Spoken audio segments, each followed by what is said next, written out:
നമസ്തേ, ഞാൻ പ്രിയ വേണുഗോപാൽ. ബാലഭാസ്കറിൻ്റെ അപകടമരണവുമായി ബന്ധപ്പെട്ട കേസിനെക്കുറിച്ച് നമുക്ക് സംസാരിച്ച് തുടങ്ങാമെന്ന് ഇന്നലെ ഞാൻ പറഞ്ഞിരുന്നു. കോടതിയിലുള്ള കേസിനെക്കുറിച്ച് സംസാരിക്കുക എന്നുള്ളതല്ല എൻ്റെ ഉദ്ദേശം, അല്ലെങ്കിൽ ഇതിൻ്റെ ദുരൂഹതകളെക്കുറിച്ചോ സംശയങ്ങളെക്കുറിച്ചോ ഇനി വീണ്ടും അവതരിപ്പിക്കുക എന്നുള്ളതുമല്ല എൻ്റെ ഉദ്ദേശം. രേഖകളായിട്ടുള്ള കോടതിയിലും സമർപ്പിക്കപ്പെട്ടിട്ടുള്ള അവിടം വരെ എത്തിച്ച പല കാര്യങ്ങളുമുണ്ട്. ഇന്നലത്തെ തന്നെ വീഡിയോയ്ക്ക് കീഴിൽ വന്ന പല കമൻസിലും മനസ്സിലാക്കാൻ കഴിഞ്ഞ ഒരു കാര്യം എന്ന് പറയുന്നത്, കുടുംബ വഴക്കിൻ്റെ കാര്യം ഇവിടെ എന്തിനാണ് വന്ന് പറയുന്നത്, അത് പോലീസിലോ CBIയിലോ കോടതിയിലോ ഒക്കെ അല്ലേ പറയേണ്ടത് എന്നാണ് ചോദിച്ചത് പലരും. ബാലുച്ചേട്ടൻ്റെ മരണത്തെക്കുറിച്ച് അറിഞ്ഞതിന് ശേഷം, അല്ലെങ്കിൽ അന്ന് ഉള്ള കാര്യങ്ങൾ അറിഞ്ഞതിന് ശേഷം പിന്നീട് ഈ കേസിനെ പറ്റി യാതൊന്നും അറിയാത്ത ആൾക്കാരായിരിക്കുമല്ലോ അങ്ങനെ കമൻറ്റ് ചെയ്തിട്ടുണ്ടാവുക. അങ്ങനെയുള്ളവർക്ക് മാത്രമല്ല ഈ മറുപടി, അല്ലെങ്കിൽ ഈ വീഡിയോ അവർക്കായി മാത്രമല്ല ചെയ്യുന്നത്. ബാലഭാസ്കറിൻ്റെ കേസ് ഒരു കുടുംബ വഴക്കായി മാറിയതെങ്ങനെ, എന്നിട്ടും ഞങ്ങൾ ഈ കേസുമായി മുന്നോട്ട് പോയത് എന്തുകൊണ്ട്, ഈ ഒരു കാര്യം പറയാൻ വേണ്ടിയിട്ട് തന്നെയാണ് ഈ വീഡിയോ ചെയ്യുന്നത്. ബാലുച്ചേട്ടൻ മരിച്ച ഒക്ടോബർ 2 വെളുപ്പിനെ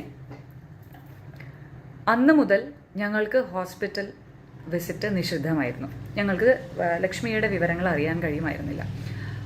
അതുവരെ ഞങ്ങളെല്ലാവരും, ബാലുച്ചേട്ടൻ്റെ അച്ഛൻ, അമ്മ, ചിറ്റപ്പന്മാർ, അമ്മാവന്മാർ, ഞങ്ങൾ കസിൻസ്, ചിറ്റന്മാർ, ഓരോരുത്തരും അവരവരുടെ ജോലികൾക്കിടയിൽ, കാര്യങ്ങൾക്കിടയിൽ, കുട്ടികളെ നോക്കുന്നതിനിടയിലൊക്കെ സൗകര്യത്തിനനുസരിച്ച് ഷിഫ്റ്റ് പോലെയാണ് വന്നുകൊണ്ടിരുന്നത്. എല്ലാ ദിവസവും പകൽ ഞാൻ അവിടെ ഉണ്ടായിരുന്നു. ലക്ഷ്മിയുടെ പോലും വളരെ ക്രിട്ടിക്കലായിട്ടുള്ളൊരു സർജറി ഉണ്ട് എന്ന് അറിയിച്ചിരുന്നു. 3ാമത്തെ ദിവസമാണെന്ന് തോന്നുന്നു, രാത്രി.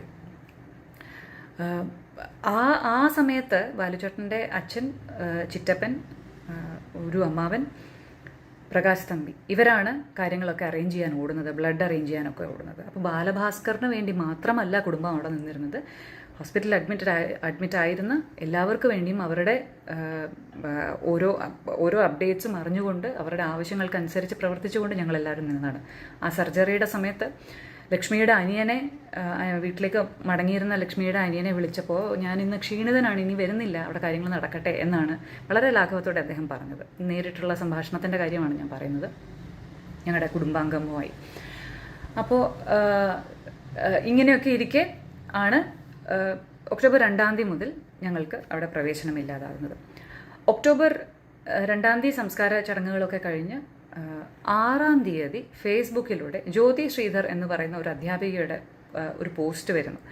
സംസ്കാര ചടങ്ങുകളിൽ ബന്ധുക്കളെല്ലാവരും വളരെയധികം എന്താ പറയുക, നാടകീയമായിട്ടുള്ള രംഗങ്ങളായിരുന്നു, കരച്ചിലായിരുന്നു, ക്യാമറയ്ക്ക് മുന്നിൽ മത്സരമായിരുന്നു, അങ്ങനെയൊക്കെയാണ് അവർ ഉപയോഗിച്ചിരുന്ന വാക്കുകൾ. പക്ഷേ കുറച്ചു പേർ അവിടെ വേദനയൊക്കെ കടിച്ച് അമർത്തി ഇരുന്നു. ബാലുച്ചേട്ടൻ്റെ തമ്പി, ബാലുച്ചേട്ടൻ്റെ ജമീൽ എന്ന് പറഞ്ഞ മറ്റൊരാൾ, പിന്നെ അങ്ങനെ ഇങ്ങനെ പറഞ്ഞ് വീണ്ടും കുടുംബത്തെ കുറേ കുറ്റം പറഞ്ഞ് വല്യമ്മാവനെ മാത്രം എങ്ങും തൊടാതെ കുറച്ചൊന്ന് പുകഴ്ത്തി, പിന്നെ ഈ പറഞ്ഞ വ്യക്തികളെ അങ്ങേയറ്റം പുകഴ്ത്തിയൊക്കെയാണ് അവർ സംസാരിച്ചിരുന്നത്. ഇന്നലെയൊക്കെ ഒരുപാട് പ്രാവശ്യം മെൻഷൻ വന്ന് ബാലഭാസ്കർ ഏറ്റവും അധികം കുടുംബത്തെക്കുറിച്ച് മോശമായിട്ട് സംസാരിച്ചിട്ടുണ്ട്, ട്രബിൾഡ് ചൈൽഡ്ഹുഡിനെ പറ്റി സംസാരിച്ചിട്ടുണ്ട്, എക്സ്ട്രീം സ്വഭാവത്തെ പറ്റി സംസാരിച്ചിട്ടുണ്ട് എന്നൊക്കെ പറയുന്ന ആ ഒരു വീഡിയോ ഉണ്ടല്ലോ, കൈരളി TVയിൽ വന്ന JB ജംഗ്ഷൻ. ആ JB ജംഗ്ഷൻ്റെ സ്ക്രിപ്റ്റ് തയ്യാറാക്കിയ അതേ വ്യക്തിയാണ് ഈ പറഞ്ഞ പോസ്റ്റ് ഇട്ട ആൾ. ഇതിലൊക്കെ ബന്ധമുണ്ടോ എന്നുള്ളതും ചിന്തിച്ചോളൂ. എന്ന് മാത്രമല്ല, JB ജംഗ്ഷനിൽ മറ്റൊരാളുണ്ട്, ബാലുച്ചേട്ടൻ്റെ ഏറ്റവും അടുത്ത സുഹൃത്തുക്കളുള്ള ഒരാളായി 18 വർഷത്തെ പരിചയം പറഞ്ഞുകൊണ്ട് അവതരിപ്പിക്കപ്പെടുന്ന വിഷ്ണു സോമസുന്ദരം എന്ന് പറയുന്ന വ്യക്തിയുമുണ്ട്. ബാലുച്ചേട്ടൻ്റെ ചൈൽഡ്ഹുഡ് ഫ്രണ്ടായിട്ടാണ് വിഷ്ണുവും ലക്ഷ്മിയും CBIക്കും പോലീസിനുമൊക്കെ വിഷ്ണുവിനെ പറ്റി മൊഴി കൊടുത്തിരിക്കുന്നത്. പക്ഷേ ബാലുച്ചേട്ടൻ്റെ ചൈൽഡ്ഹുഡ് ഫ്രണ്ടായിട്ട് കുടുംബത്തിന് പരിചയമില്ല. അല്ല, ചൈൽഡ്ഹുഡ് എന്ന് പറയുന്നതെങ്കിലും കുടുംബത്തിന് അറിയുന്ന കാര്യമായിരിക്കണമല്ലോ. അപ്പോൾ ബാലുച്ചേട്ടൻ്റെ മ്യൂസിക് സർക്കിളിലെ ആ ഒരു ഫ്രണ്ട്സ്, ആ ഒരു കൂട്ടുകാരെയൊക്കെ ഞങ്ങളുടെ ഒരുവിധം എല്ലാ ആൾക്കാർക്കും, കുടുംബത്തിൽ എല്ലാവർക്കും പരിചയമാണ്, ഇന്നും പരിചയമുണ്ട്. അവരാരും പോലും പറയും തോന്നുന്നില്ല വിഷ്ണു ബാലുച്ചേട്ടൻ്റെ ബാല്യകാല സുഹൃത്താണ് എന്നുള്ള കാര്യം. മറ്റൊന്ന് ഇഷാൻ ദേവ് എന്ന് പറയുന്ന ബാലുച്ചേട്ടൻ്റെ കൺഫ്യൂഷൻ ടീം അംഗമായിരുന്ന അടുത്ത സുഹൃത്ത്. അദ്ദേഹവും പല ഇൻ്റർവ്യൂകളിലും പല ഡിബേറ്റുകളിലും ഇതുമായി ബന്ധപ്പെട്ട ഡിബേറ്റുകളിലും പറയുന്നുണ്ട്, വിഷ്ണു എന്ന് പറയുന്ന ആൾ കൺഫ്യൂഷൻ ബാൻഡ് തുടങ്ങുന്ന സമയത്ത്, ഞങ്ങൾക്ക് ആർക്കും വിഷ്ണുവിനെ ഇഷ്ടമല്ല, കൺഫ്യൂഷൻ ബാൻഡ് തുടങ്ങുന്ന സമയത്ത് ഞങ്ങളോടൊപ്പം കൂടിയ ആളാണ് എന്ന് പറയുന്നുണ്ട്. അപ്പോൾ ആ ആളെയും ബാലുചേട്ടൻ്റെ ഉറ്റ സുഹൃത്തുക്കളിൽ ഒരാളായി അവതരിപ്പിക്കുക എന്നൊരു ലക്ഷ്യം ഉണ്ടായിരുന്നു തോന്നുന്നു. വിചിത്രം എന്ന് പറയട്ടെ, ഇവർ ഈ പോസ്റ്റിലൂടെ ഇട്ട എല്ലാവരും, തമ്പിയും ജമീലും ഒക്കെ കള്ളക്കടത്തുകാരായി പിന്നീട് അറിയപ്പെട്ടു. ഇവിടെയൊന്നും ഞങ്ങൾക്ക് പങ്കില്ല കേട്ടോ. ഇപ്പോഴും ഞങ്ങൾ പ്രതികരിക്കുന്നില്ല, ഞങ്ങളാരും അന്ന് സോഷ്യൽ മീഡിയയിലൊന്നുമില്ല. കുറച്ച് കഴിഞ്ഞ് യൂട്യൂബിലൂടെ ചടങ്ങുകൾക്കിടയിൽ സ്വത്ത് തർക്കം, മാനേജർമാരോട് കയർത്ത്, കസിൻസ്, അങ്ങനെ ഇങ്ങനെ പറഞ്ഞ് പല പല ഓൺലൈൻ മീഡിയകളുടെ വാർത്തകൾ വരുമ്പോഴാണ് ഞങ്ങൾ ഇതെന്താണ് സംഭവിക്കുന്നതെന്ന് മനസ്സിലാക്കി തുടങ്ങുന്നത്. കാരണം ഹോസ്പിറ്റലിൽ അപകടം നടന്ന അന്ന് മുതൽ ഒരുപാട് തരത്തിലുള്ള വിചിത്രമായ കാഴ്ചകൾ കണ്ടിരുന്നു എന്ന് ഇന്നലെയും പറഞ്ഞല്ലോ. അത് ഞാൻ മുൻപ് എൻ്റെ പോസ്റ്റുകളിലും സൂചിപ്പിച്ചിട്ടുള്ള കാര്യങ്ങൾ തന്നെയാണ്. അതിലേക്കൊക്കെ വിശദമായി കടക്കുക എന്ന് പറയുന്നത് ആവശ്യമില്ലാത്തൊരു ഏർപ്പാടാണ്. കാരണം നമ്മൾ ഒരുപാട് കടന്നിങ്ങ് വന്നു കഴിഞ്ഞു, 6 വർഷം കഴിഞ്ഞു. എന്നാലും ചില കാര്യങ്ങൾ പറയാം. കേസിൻ്റെ കാര്യം തുടങ്ങുന്ന അവിടെ മുതൽ പറയാം. ഇതിൽ ഞങ്ങൾ ചില വ്യക്തികളെ കൃത്യമായി പിൻ പോയിന്റ് ചെയ്ത് തന്നെയാണ് കേസ് കൊടുത്തത് എന്ന് പറഞ്ഞിരുന്നു. അതിനുള്ള കാരണവും പറഞ്ഞിരുന്നു. ബാലുചേട്ടൻ്റെ അച്ഛൻ നവംബർ 13 2018 ആദ്യമായി കേരള പോലീസ് ചീഫിന് നൽകിയ ഒരു ലെറ്ററാണിത്. അതിൽ അദ്ദേഹം കൃത്യമായി പറയുന്ന പോയിന്റ്സ് ഉണ്ട്. ഇത് ഒരു ഇൻട്രൊഡക്ഷനൊക്കെ കഴിഞ്ഞിട്ട് എന്താണ് സംഭവിച്ചത് എന്നുള്ളതൊക്കെ പറഞ്ഞത് കഴിഞ്ഞിട്ട് മംഗലപുരം പോലീസ് സ്റ്റേഷനിൽ FIR ഇട്ട് പ്രാഥമിക അന്വേഷണം നടത്തിയിട്ടുള്ളതും തുടർന്ന് അന്വേഷണം ആറ്റിങ്ങൽ DYSP നടത്തി വരുന്നതുമാകുന്നു. ഈ ആറ്റിങ്ങൽ DYSPയുടെ കാര്യമാണ് ഞാൻ ഇന്നലെ മെൻഷൻ ചെയ്തത്. അദ്ദേഹം നവംബർ ആ മാസത്തിലാണ് അദ്ദേഹം ഈ അന്വേഷണം തുടങ്ങുന്നത്. ലോക്കൽ പോലീസിൻ്റെ FIR ഇട്ടിട്ട് ഒടുവിൽ DYSPക്ക് കൈമാറിയ കേസിൽ അന്വേഷണം തുടങ്ങുന്നത്. അപ്പോൾ അദ്ദേഹം ദൃക്സാക്ഷികളുടെ വിവരങ്ങളുടെ അടിസ്ഥാനത്തിൽ ബാലഭാസ്കർ ആണോ അർജുനാണോ വണ്ടി ഓടിച്ചത് എന്നുള്ള കൺഫ്യൂഷനുണ്ട്. എന്നാലും ബാലഭാസ്കർ ആണ് എന്നൊരു നിഗമനത്തിലേക്ക് എത്തുന്നു എന്ന് പറഞ്ഞ് അദ്ദേഹം മാധ്യമങ്ങളോട് സംസാരിച്ചതിൻ്റെ വാർത്തകൾ വന്നു തുടങ്ങി നവംബർ അവസാനം. അപ്പോൾ ഈ അന്വേഷണം നടക്കുന്ന സമയത്തും അർജുൻ മൊഴി മാറ്റി എന്നുള്ള പ്രശ്നങ്ങൾ നടക്കുന്ന സമയത്തുമൊക്കെയാണ് ഞങ്ങൾ കേസായി അല്ലെങ്കിൽ ഒരു പരാതിയായി കൊടുക്കുന്നതിനെ പറ്റി ചിന്തിച്ചു തുടങ്ങുന്നത്. ഒരു FIR, ഒരു അപകടം, അതേക്കുറിച്ചുള്ള കാര്യങ്ങൾ നടക്കട്ടെ എന്ന് വിചാരിച്ചു. പക്ഷേ ഇങ്ങനെയൊരു കാര്യമുണ്ടല്ലോ, മൊഴി മാറ്റി അതിനനുകൂലമായി, അതും കൂടെ പറയണം. പോലീസ് സ്റ്റേഷനിൽ അർജുൻ അല്ല വണ്ടി ഓടിച്ചത്, ബാലുചേട്ടനായിരിക്കും, അതായത് പരിക്കുകളുടെ അടിസ്ഥാനത്തിൽ അർജുൻ അല്ല വണ്ടി ഓടിച്ചത് എന്ന് അർജുൻ പറയുന്ന സമയത്ത് പരിക്കുകളുടെ അടിസ്ഥാനത്തിൽ മനസ്സിലാക്കാൻ കഴിയുമല്ലോ ആരാണ് ഓടിച്ചത്. ഇപ്പോൾ ഡോക്ടേഴ്സിനോട് കൺസൾട്ട് ചെയ്യേണ്ട കാര്യമല്ലേ. പോലീസ് ഒരിക്കലും അതിന് ശ്രമിച്ചില്ലല്ലോ എന്നൊക്കെ നമ്മൾ നമ്മുടെ ഭാഗത്ത് നിന്ന് പറയുമ്പോൾ വിഷ്ണു എന്ന വ്യക്തി അവിടെ നിന്ന് പറയുകയാണ്, കുടുംബത്തിനും പോലീസിനും മുന്നിൽ തന്നെ പറയുകയാണ്, അത് അർജുൻ പറഞ്ഞത് വേറൊന്നും കൊണ്ടായിരിക്കില്ല, ബാലു അതായിരിക്കും ആഗ്രഹിച്ചിട്ടുണ്ടാവുക. കാരണം ഇവനെ കൂടെ ഈ ഒരു നഷ്ടത്തിൻ്റെ പേരിൽ കേസിൽപ്പെടുത്തണമെന്ന് ബാലു ആഗ്രഹിക്കില്ല. അതുകൊണ്ട് ബാലു ഞാൻ തന്നെ ഓടിച്ചു എന്ന് ചിലപ്പോൾ പറഞ്ഞേക്കും. അതുകൊണ്ട് അങ്ങനെ ആയാലും മതി എന്നുള്ള ധനി. ഞങ്ങൾക്കത് വളരെ വിചിത്രമായി തോന്നി അന്ന്. അതുകൊണ്ട് തന്നെ ഞങ്ങൾ ഇതേക്കുറിച്ച് കൂടുതൽ ഫോളോ അപ്പ് ചെയ്തുകൊണ്ടുമിരുന്നു. അപ്പോഴാണ് DYSP ഇങ്ങനെ അത് കേസ് അവസാനിപ്പിക്കാൻ പോകുന്നു എന്നൊരു കാര്യവും വന്നത്, ആ ഒരു വാർത്ത കേട്ടു തുടങ്ങിയത്. അപ്പോഴാണ് ഈ ലെറ്റർ പോലീസ് ചീഫിന് ബാലുചേട്ടൻ്റെ അച്ഛൻ നൽകുന്നത്, ഈ ഒരു പരാതി. അദ്ദേഹം പറയുന്നത് ഈ അന്വേഷണം നടന്നു വരുന്നു, എന്നാൽ ഈ കേസിൽ ചില സാഹചര്യ തെളിവുകൾ കൊണ്ട് ദുരൂഹതകൾ ഞാൻ കാണുന്നു. ആയതിലേക്ക് ഇപ്പോഴുള്ള അന്വേഷണം തൃപ്തികരമല്ല. താഴെ പറയുന്ന സംഗതികൾ കൊണ്ടാണ് ഈ അപകടത്തിൽ എനിക്ക് ദുരൂഹത വർദ്ധിച്ചിരിക്കുന്നത് എന്ന് പറഞ്ഞ് പോയിന്റഡ് ആയിട്ടാണ് പിന്നെ കാര്യങ്ങൾ പറയുന്നത്. ദൂരയാത്രകളിൽ ഒന്നും തന്നെ എൻ്റെ മകൻ വണ്ടി ഓടിക്കാറില്ല, 1. 2, വണ്ടി ഓടിച്ചിരുന്ന ഡ്രൈവർ അർജുന് കഴുത്തിന് മുകളിൽ യാതൊരു പരിക്കും ഉണ്ടായിരുന്നില്ല. അപകടം കഴിഞ്ഞ് ആദ്യത്തെ 2 ആഴ്ച വരെ യാത്രയിൽ കൊല്ലം വരെയുള്ള കാര്യങ്ങൾ മാത്രമേ ഓർമ്മയുള്ളൂ എന്നാണ് അയാൾ പറഞ്ഞിരുന്നത്. എന്നാൽ ആശുപത്രിയിൽ നിന്ന് ഡിസ്ചാർജ് ആയ ശേഷം എൻ്റെ മകനാണ് വണ്ടി ഓടിച്ചിരുന്നത് എന്ന് അയാൾ പറയുകയുണ്ടായി. 3, കൊല്ലത്ത് അവർ 2 പേരും ഇറങ്ങി ജ്യൂസ് കഴിച്ചു എന്ന് പറയുന്നു. എന്നാൽ 2 അന്വേഷണ ഉദ്യോഗസ്ഥരും ഇത്തരത്തിലേക്ക് അന്വേഷണം നടത്തുകയോ ആ ഭാഗത്തെ CCTV ക്യാമറകൾ പരിശോധിക്കുകയോ ചെയ്തിട്ടില്ല. അപകടത്തിൽ പരിക്ക് പറ്റിയ ആൾക്കാരെ ആദ്യമായി ആശുപത്രിയിൽ കൊണ്ടുപോയ ആംബുലൻസ് ജീവനക്കാരെ ചോദ്യം ചെയ്തിട്ടില്ല എന്നാണ് മനസ്സിലാക്കുന്നത്. 5, അപകടം നടന്ന സ്ഥലത്ത് നിന്നും ലഭിച്ച മകൻ്റെ മൊബൈൽ ഫോൺ, വാലറ്റ്, മകൻ്റെ മാനേജർ തമ്പി കുറേ ദിവസം കൈവശം വെച്ചിരിക്കുകയായിരുന്നു. 6 ഡ്രൈവർ അർജുൻ ഇത്തരത്തിൽ മാറി മാറി പറഞ്ഞിട്ടും ടിയാൻ്റെ മൊബൈൽ ഫോൺ അന്വേഷണ ഉദ്യോഗസ്ഥർ പരിശോധിച്ചിട്ടില്ലെന്നാണ് ഞാൻ മനസ്സിലാക്കുന്നത്.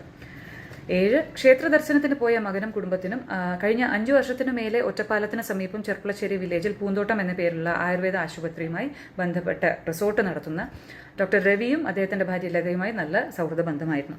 സൗഹൃദം മൂലം ധാരാളം പണം അവരുടെ ആവശ്യാർത്ഥം അവരുടെ പല പല ബിസിനസ്സുകളിലും മകൻ പണം മുടക്കിയിരുന്നു. അവർ ചുമതലപ്പെടുത്തിയ അവരുടെ ബന്ധു കൂടിയായ അർജുനായിരുന്നു ഈ ദിവസം വാഹനം ഓടിച്ചിരുന്നത്. അതായത് ലതയുടെ സഹോദരൻ്റെ മകനാണ് അർജുൻ. അർജുൻ്റെ പൂർവ്വചരിത്രം ചില കുഴപ്പങ്ങൾ പിടിച്ചിരുന്നതായതുകൊണ്ട് അവനെ നേരെയാക്കുന്നതിന് വേണ്ടിയാണ് ഡോക്ടർ ദമ്പതിമാർ മകനെ ഏൽപ്പിച്ചത് എന്ന് മകൻ തന്നെ എന്നോട് പറഞ്ഞിട്ടുണ്ട്. അത്തരത്തിലുള്ള ഒരാളുടെ മൊഴിമാറ്റം എന്നെ കൂടുതൽ ദുരൂഹതയിലേക്ക് എത്തിക്കുന്നു. എൻ്റെ വീട്ടിൽ എന്നെ കാണാനായി അടുത്ത ദിവസം വന്ന ഒരാൾ, ഇത് ഒന്ന് ശ്രദ്ധിക്കാം. എൻ്റെ വീട്ടിൽ എന്നെ കാണാനായി അടുത്ത ദിവസം വന്ന ഒരാൾ ലക്ഷ്മിയെ സൂക്ഷിക്കണമെന്നും ലക്ഷ്മിയെയും അപകടപ്പെടുത്താൻ സാധ്യതയുണ്ടെന്നുമാണ് എന്നോട് പറഞ്ഞിട്ട് പോയത്. കടുത്ത ദുഃഖത്തിലായിരുന്നതിനാൽ അയാൾ ആരെന്നോ എവിടെ നിന്ന് വന്നതാണെന്നോ എനിക്ക് മനസ്സിലാക്കാൻ കഴിഞ്ഞില്ല. അതിലും ഞാൻ എന്തോ ദുരൂഹത മനസ്സിലാക്കുന്നു. ആ സമയത്ത് ഒരുപാട് പേര് വിസിറ്റേഴ്സായിട്ട് വരുന്നുണ്ടായിരുന്നു. ബാലുചേട്ടൻ്റെ അച്ഛന് ഒരു കോൾ വന്നിരുന്നു ഒമാനിൽ നിന്ന്, ഇതേ കാര്യം സൂചിപ്പിച്ചുകൊണ്ട് തന്നെ. അതിൻ്റെ തൊട്ടടുത്ത ദിവസമാണ് ഇങ്ങനെ ഒരാൾ വരുന്നതും വിശദമായിട്ട് ഓരോ കാര്യങ്ങൾ പറയുന്നതിൻ്റെ കൂട്ടത്തിൽ ലക്ഷ്മിയുടെ അവസ്ഥ കുറച്ച് പ്രശ്നത്തിലാണ്, ശ്രദ്ധിക്കണം, ജീവന് ആപത്തുണ്ട് എന്ന് പറഞ്ഞത്. കൃത്യസ്ഥലം റോഡ് വടക്കോട്ട് ഏകദേശം 250 മീറ്റർ മാറി കുത്തനെയുള്ള ഇറക്കവും അത് കഴിഞ്ഞ് കുത്തനെയുള്ള കയറ്റവും അത് കഴിഞ്ഞ് ഒരു ചെറിയ വളവുമാണ്. അത് കഴിഞ്ഞ് ഏകദേശം 30 മീറ്റർ നേരെ കാണാവുന്ന റോഡിൽ വെച്ചാണ് ഇത്തരത്തിൽ കുത്തനെയുള്ള ഇറക്കം അപകടം നടന്നിരിക്കുന്നത്. ഇത്തരത്തിൽ കുത്തനെയുള്ള ഇറക്കം ഇറങ്ങി കുത്തനെയുള്ള കയറ്റം കയറി വളവ് വരെ വന്ന വണ്ടിയുടെ ഡ്രൈവർ ആരായാലും പിന്നീടുള്ള 2 സെക്കൻഡ് സഞ്ചരിക്കേണ്ട ദൂരം ഉറങ്ങാനുള്ള സാധ്യത വളരെ വിദൂരമാണ്. ഇത് CBI സമർപ്പിച്ചിട്ടുള്ള റിപ്പോർട്ടിൽ ഈ ആക്സിഡൻറ്റിൻ്റെ പാറ്റേൺ, വണ്ടിയുടെ അവസ്ഥ, ഇവരുടെ പരിക്കുകളുടെ അവസ്ഥ വെച്ചിട്ട് ഒക്കെ പരിശോധിച്ച് ഒരു റോഡ് ട്രാൻസ്പോർട്ട് എക്സ്പേർട്ട് അദ്ദേഹവും പറഞ്ഞിട്ടുള്ള ഒരു കാര്യമാണ്. കാരണം ഉറങ്ങിപ്പോകാനുള്ള സാധ്യത വളരെ കുറവാണ്. ഉറങ്ങിപ്പോയിട്ടുണ്ടെന്ന് ഒരിക്കലും ഈ വണ്ടി പോയേക്കുന്ന പാറ്റേൺ കണ്ടാൽ തോന്നില്ല. കൃത്യമായി വളഞ്ഞ് പോയതിന് ശേഷം നേരെയാണ് ഒരു 100 മീറ്ററോളം ചെന്ന് മരത്തിലിടിച്ചിരിക്കുന്നത്. അപ്പോൾ ഉറങ്ങിയതിൻ്റെ ലക്ഷണമല്ല. പക്ഷെ അദ്ദേഹം അതിനകത്ത് പറഞ്ഞിരിക്കുന്നത് ക്ഷീണിത ആയതുകൊണ്ടാകാം, ഒരു മിസ് ജഡ്ജ്മെൻ്റ് ആകാം എന്നൊക്കെയാണ്. അപ്പോഴാണ് നമ്മൾ മുൻപ് കേട്ടിട്ടുള്ള മറ്റൊരു വണ്ടിയുടെ സാന്നിധ്യം ഉണ്ടായിരുന്നു. കാരണം ലക്ഷ്മിക്ക് അറിയാൻ സാധ്യതയില്ല, ലക്ഷ്മി കണ്ണടച്ചിരിക്കുകയായിരുന്നു, വണ്ടി ഓവർ സ്പീഡായിരുന്നു എന്നുള്ളത് സമ്മതിക്കുന്നുമുണ്ട്. ബാലുചേട്ടൻ മയങ്ങുകയായിരുന്നു, പുറകിലായിരുന്നു എന്ന് പറയുന്നു. ജ്യൂസ് കുടിച്ച് അധികമായിട്ടില്ല സമയം. അപ്പോൾ അർജുൻ ഉറങ്ങാനോ അർജുന് ക്ഷീണം തോന്നാനോ ഉള്ള സാധ്യതകളും വളരെ കുറവാണ്. ബാലുചേട്ടനും ഉറങ്ങാൻ പോകുന്ന ഒരാൾ എന്തിനാണ് ജ്യൂസ് കുടിച്ചത് എന്നുള്ളൊരു ചോദ്യം നിലനിൽക്കുന്നുണ്ട്. അതിലേക്കൊക്കെ നമുക്ക് പിന്നീട് വരാം. കാരണം ഈ കോടതിയിൽ സമർപ്പിക്കപ്പെട്ട റിപ്പോർട്ടിൻ്റെ ബേസിസിൽ നമുക്ക് കുറച്ച് സംസാരിക്കാനുണ്ട്. അപ്പോൾ അതിലേക്ക് വരാം. ഈ ആക്സിഡൻറ്റ് നടന്നതിൻ്റെ പാറ്റേൺ, അതിലുള്ള സംശയങ്ങൾ, ഇത് എക്സ്പേർട്ട് ഒപ്പീനിയൻ വെച്ച് തന്നെയാണ് പറഞ്ഞത്. സംഭവം കഴിഞ്ഞ് പിറ്റേ ദിവസം ന്യൂസ് 18 കേരളം എന്ന വാർത്താ ചാനലിൽ തൊട്ടടുത്ത 2 സ്ത്രീകൾ അപകടസ്ഥലം ഒരു പുകപടലമായിരുന്നു എന്നും ഒന്നും കാണാൻ കഴിഞ്ഞില്ല, അതിനുശേഷം അവർ ബാലഭാസ്കറിനെ സിനിമയിൽ കണ്ടിട്ടുണ്ടെന്നും ഡ്രൈവർ സീറ്റിൽ കണ്ടു എന്നും പറഞ്ഞത് ദുരൂഹത വർദ്ധിക്കുന്നു. എൻ്റെ മകൻ റിലീസായിട്ടുള്ള ഒരു ചെറിയ സിനിമയിൽ മാത്രമേ ബാലുചേട്ടൻ വന്നിട്ടുള്ളൂ. അതുകൊണ്ട് സിനിമയിൽ കണ്ടുള്ള പരിചയം എന്ന് പറഞ്ഞതിനെയാണ് അതിൽ ഖണ്ഡിക്കാൻ ശ്രമിച്ചത്. അത് ഞാൻ പോലും ശരിക്കും കണ്ടിട്ടില്ല എന്ന് അദ്ദേഹം പരാതിയിൽ എഴുതിയിട്ടുണ്ട്.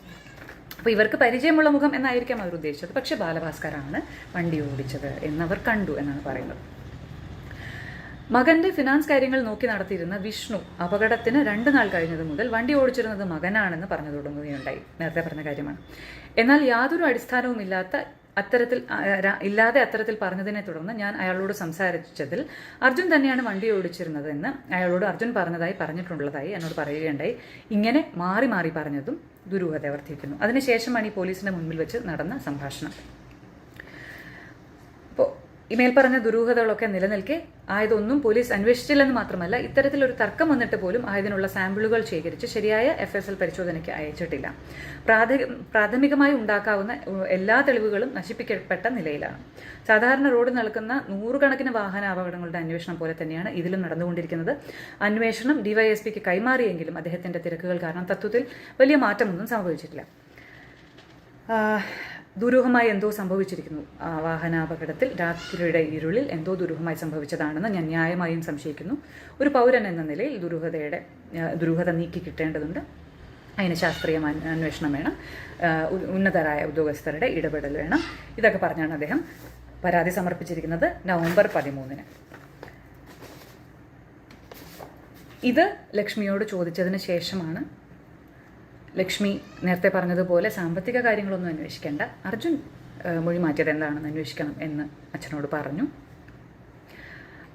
സാമ്പത്തിക കാര്യങ്ങൾ എന്ന് പറയുന്നത് ഈ 2-3 വ്യക്തികളെ ചുറ്റിത്തിരിഞ്ഞുള്ള കാര്യങ്ങളായതുകൊണ്ടും അവർ തന്നെ ഞങ്ങൾ കണ്ട കാഴ്ചകളിൽ വളരെ ദുരൂഹമായ രീതിയിൽ ഇടപെട്ടതുകൊണ്ടും അത് ഞങ്ങൾ ഒഴിവാക്കിയില്ല. അത് ചേർത്ത് തന്നെയാണ് പരാതി കൊടുത്തത്. ഇതിന് ശേഷമാണ് ക്രൈംബ്രാഞ്ചിലേക്ക് പരാതി കൈമാറ്റപ്പെടുന്നത്. ഞാൻ പറഞ്ഞു വരുന്നത് എന്താണെന്ന് വെച്ചാൽ,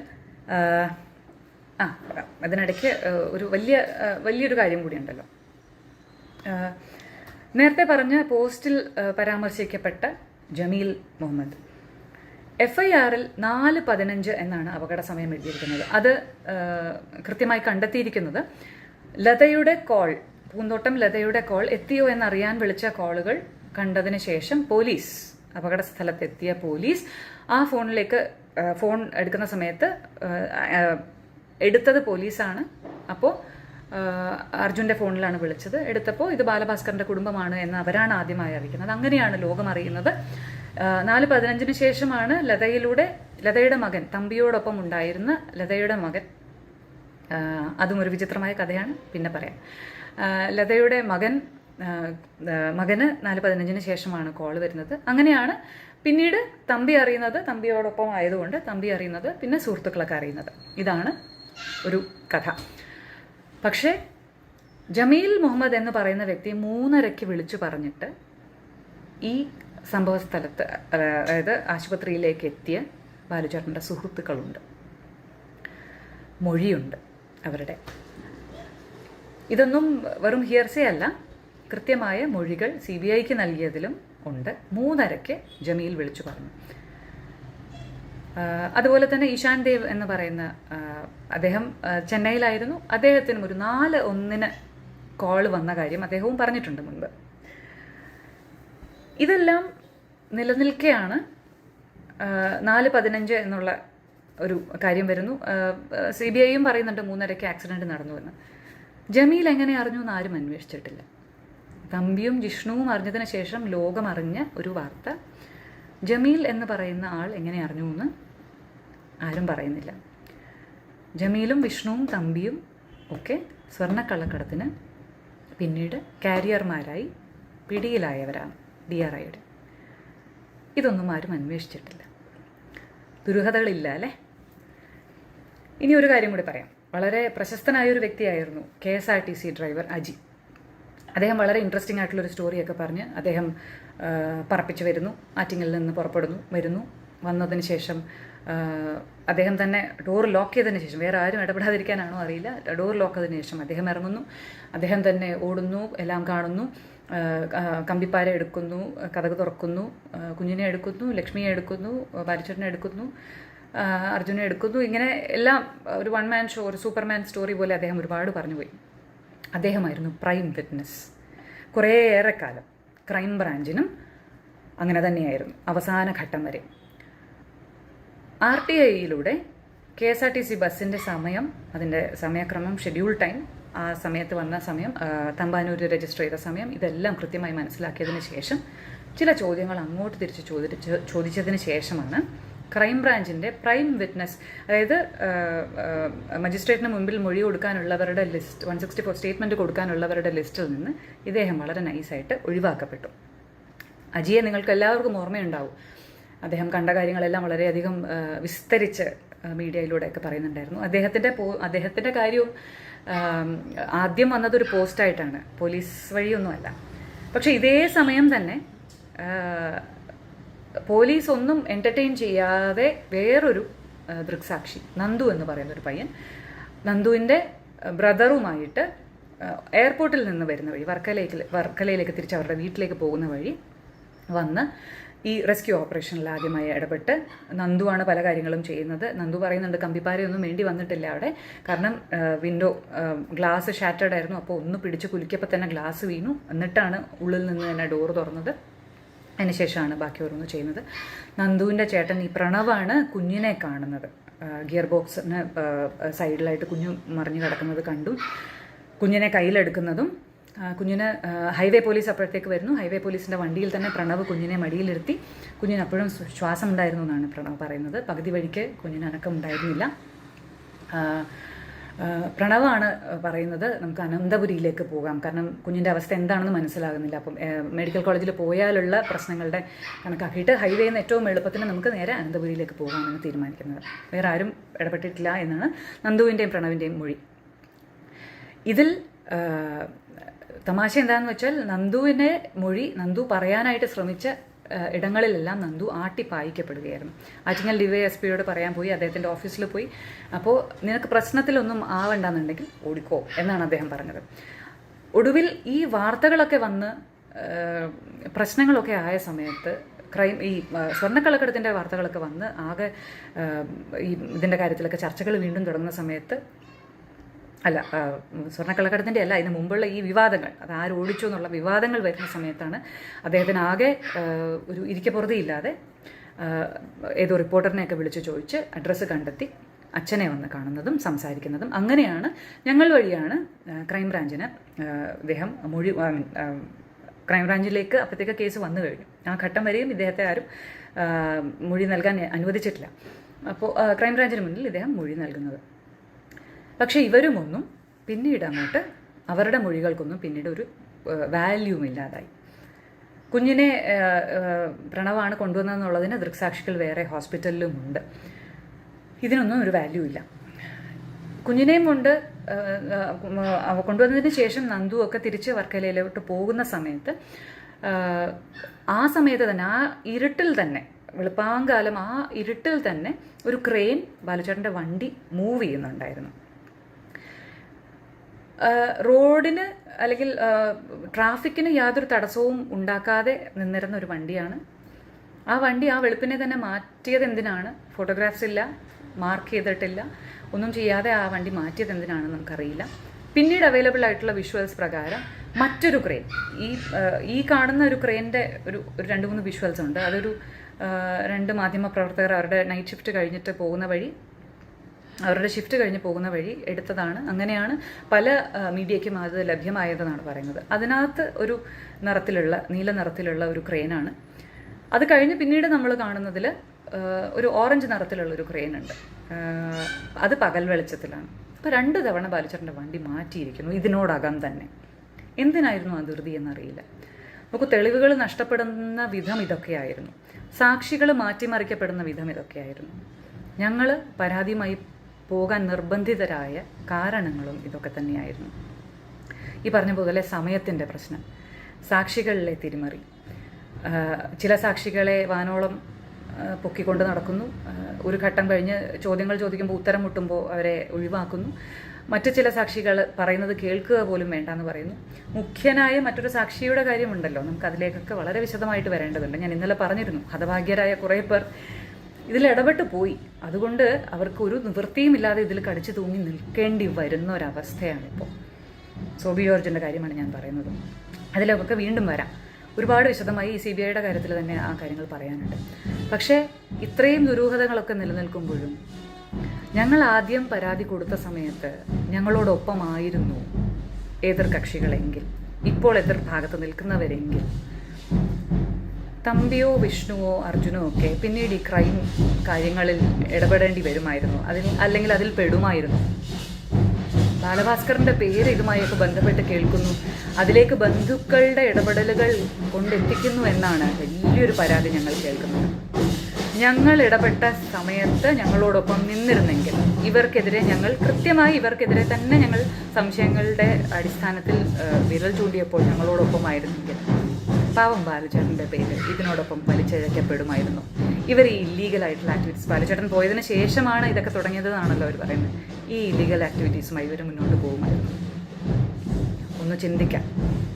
നേരത്തെ പറഞ്ഞതുപോലെ നിർബന്ധങ്ങളൊന്നുമില്ല. കേസ് കോടതിയിലാണ്, ബാക്കി അവിടെ കാണാം. തുടർന്ന് നമുക്ക് കാണാം ബാക്കി കാര്യങ്ങളുമായി, ഡീറ്റെയിൽസുമായി. നമസ്തേ.